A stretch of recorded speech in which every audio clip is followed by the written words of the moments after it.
ایسا خدا جس نے تمام دنیا کو تخلیق کیا، جو ٹائم کی قید سے آزاد ہو اور جو خالق ہے مخلوق نہیں، ایسے کیسے ممکن ہے کہ اسے اپنے ہی کیے پر ریگریٹ ہو؟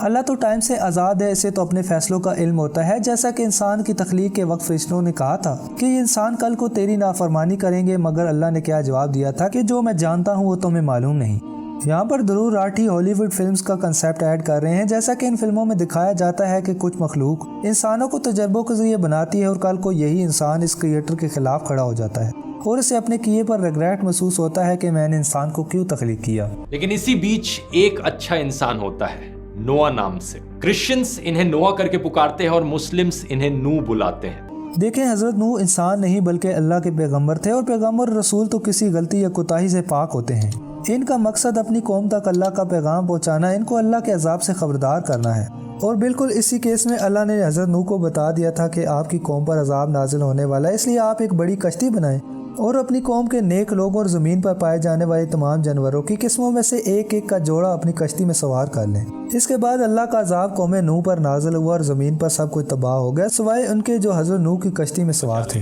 اور ابراہیم جاتے ہیں اس آگ کے اندر اور بھگوان انہیں بچا لیتے ہیں۔ اس کہانی کے چلتے مورتیوں کی پوجا نہیں کی جاتی جوڈائزم اور اسلام میں، اور اس کو سن کر کچھ کنزرویٹو مسلمز، انفیکٹ کچھ کنزرویٹو ہندوز بھی کہتے ہیں کہ کیونکہ ہندو لوگ مورتیوں کی پوجا کرتے ہیں اس لیے مسلمانوں کے سامنے ہندوز کافر ہیں۔ کتنی سچائی ہے اس بات میں؟ درو اپنی ویڈیو میں کہتے ہیں کہ حضرت ابراہیم کے اس واقعے کے بعد بت پرستی کا خاتمہ ہوا،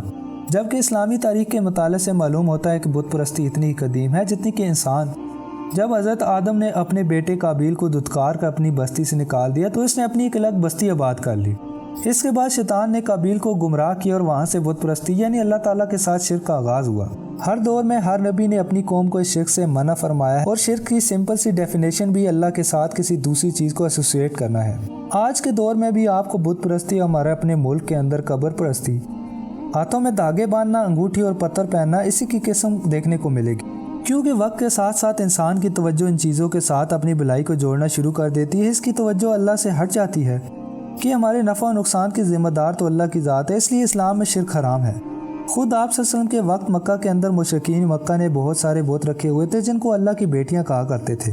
اس لیے آج تمام ابراہیمک ریلیجنز میں اللہ کے ساتھ شرک کو منع کیا گیا ہے، مگر اس کے باوجود یہ گمراہی نہیں تو اور کیا ہے کہ آج ہندوؤں میں تقریباً 330 ملین خداؤں نے خود ہندوؤں کو بھی کنفیوز کیا ہوا ہے۔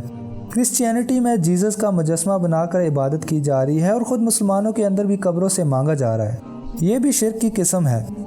جیوز عزیر علیہ السلام کو اللہ کا بیٹا کلیم کر رہے ہیں، اس لیے انہوں نے بھی شرک کا ارتکاب کیا،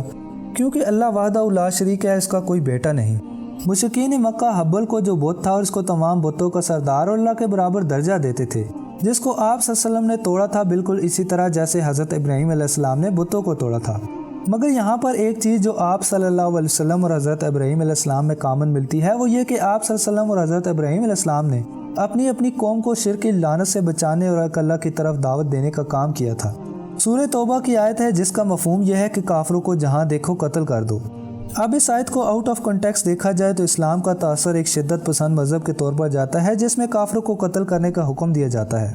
مگر یہاں پر بھی ضرور راٹھی اس کریڈٹ کے حقدار ہیں کہ انہوں نے اس آیت کو مد نظر رکھ کر اس کو ایکسپلین کیا ہے کہ اسلام شدت پسند نہیں۔ اس کا جو چہرہ میڈیا پر دکھایا جاتا ہے کہ اسلام دہشت گردی کو پروموٹ کرتا ہے، اس طرح ہرگز نہیں ہے، بلکہ اس آیت میں اس طرف اشارہ کیا گیا ہے کہ جب آپ صلی اللہ علیہ وسلم نے کفار سے معاہدہ کیا ہوا تھا، مگر کافروں نے اس معاہدہ کو نہ صرف توڑ دیا بلکہ آپ صلی اللہ علیہ وسلم پر حملہ کرنے والے تھے، اس لیے ان کے خلاف جہاد کرنے کا حکم مسلمانوں کو دیا جا رہا ہے۔ قرآن چیپٹر 9 ورس 5 میں لکھا ہے کل دا مشرک۔ ایسی کالز فار وائلنس آپ کو آلموسٹ ہر ریلیجس اسکرپچر میں ملیں گی۔ اگر میں ان سب کو ایکسپلین کرنے بیٹھ گیا تو بہت لمبا ویڈیو بن سکتا ہے، لیکن شارٹ میں بتاؤں تو یہ ساری اسکرپچرز کی جو لائنیں ہیں یہ بہت ہیویلی کنٹیکسچوئل ہیں۔ کانٹیکسٹ کے باہر اگر آپ اسے پڑھو گے تو آپ کو لگے گا بات تو صحیح ہے کہ یہ سارے وائلنس کو پروموٹ کر رہے ہیں، لیکن کانٹیکسٹ کے ساتھ دیکھو گے تو آپ کو سمجھ میں آئے گا کہ کس کانٹیکسٹ میں بات کری جا رہی ہے۔ اس سمے جو اشماعیل بچہ تھا اس کا ایٹیٹیوڈ صحیح نہیں تھا، تو سارا ابراہیم کو کہتی ہیں کہ